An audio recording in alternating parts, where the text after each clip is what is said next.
Shalom, salam kebajikan, namo buddhaya, assalamualaikum warahmatullahi wabarakatuh. Om Swastiastu. Salam damai sejahtera bagi kita semua.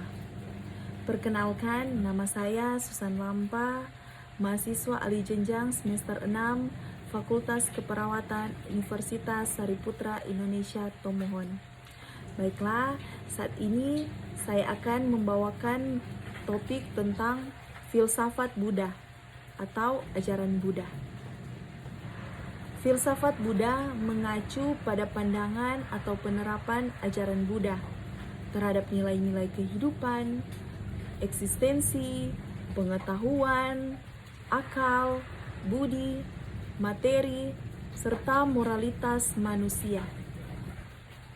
Semasa hidupnya, Buddha Gautama secara personal tidak pernah mendokumentasikan apa yang ia ajarkan dalam bentuk tulisan, sehingga filsafat Buddha dibangun berdasarkan rekonstruksi yang dilakukan terhadap ajaran-ajaran Buddha yang berkembang dalam aliran-aliran Buddha pasca wafatnya beliau. Pokok kajian filsafat Buddha pada awalnya ditekankan pada dukkha yang menjadi awal permasalahan dan eksistensi kehidupan di dunia ini.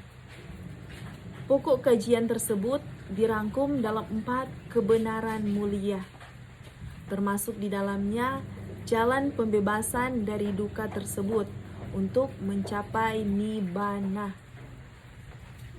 Ajaran Buddha dalam perkembangannya memiliki cakupan yang sangat luas.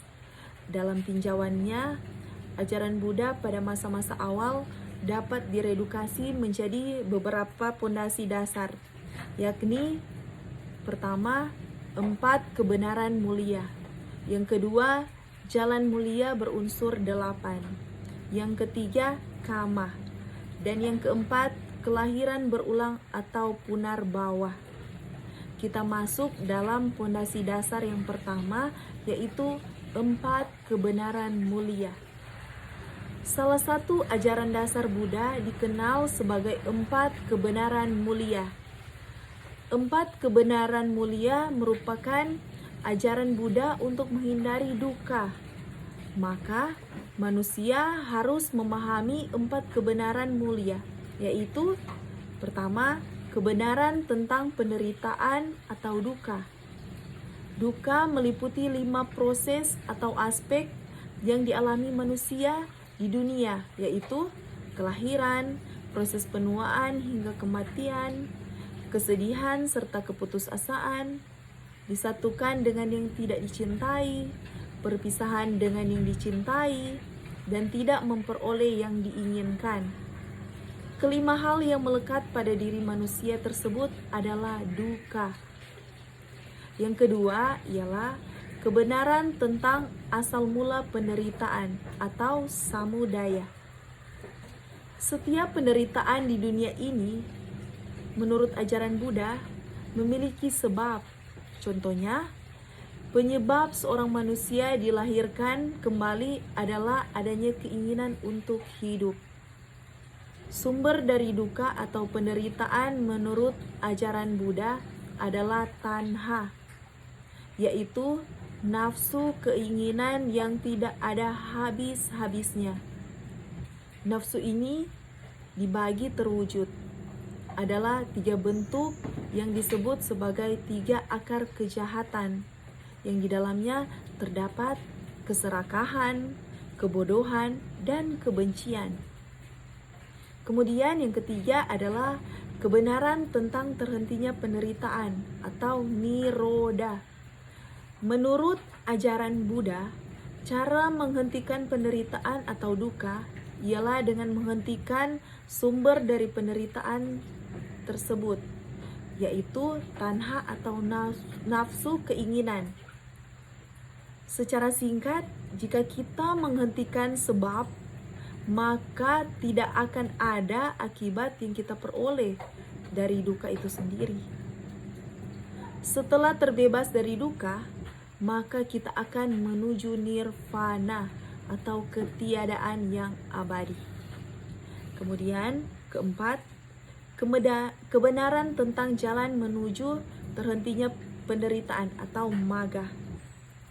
Jalan ini dinamakan jalan tengah atau jalan mulia berunsur 8. Kemudian kita masuk dalam pondasi dasar yang kedua, ialah jalan mulia berunsur 8. Jalan mulia berunsur 8 merupakan jalan penghentian duka yang juga termasuk dalam kebenaran keempat dan 4 kebenaran mulia. 8 jalan ini dapat dikelompokkan dalam 3 aspek, yaitu kebijaksanaan, terdiri dari pengertian benar dan pikiran benar. Kemoralan, terdiri dari ucapan benar, perbuatan benar, dan pencarian benar. Konsentrasi, terdiri dari daya upaya yang benar, perhatian benar, dan konsentrasi benar. Kita masuk dalam pondasi dasar yang ketiga, yaitu kama. Kama atau karma.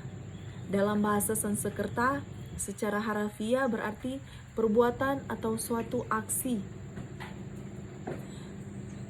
Istilah ini merujuk fenomena bahwa setiap aksi atau perbuatan pastilah membawa konsekuensi. Ajaran Buddha memberikan perhatian bahwa setiap perbuatan yang patut atau tidak patut dan kebiasaan yang bermanfaat atau merugikan akan membawa kita kepada suatu konsekuensi yang sesuai. Kama menempatkan individu sebagai penanggungnya. Suatu individu akan menerima baik buruknya konsekuensi dari perbuatannya, entah saat ini, di masa depan, atau di kehidupan berikutnya.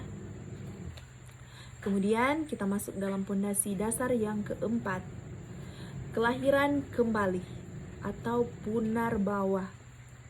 Kelahiran kembali merupakan suatu proses menjadi ada atau eksis atau lahir kembali dari suatu makhluk hidup di kehidupan mendatang atau setelah ia meninggal atau mati.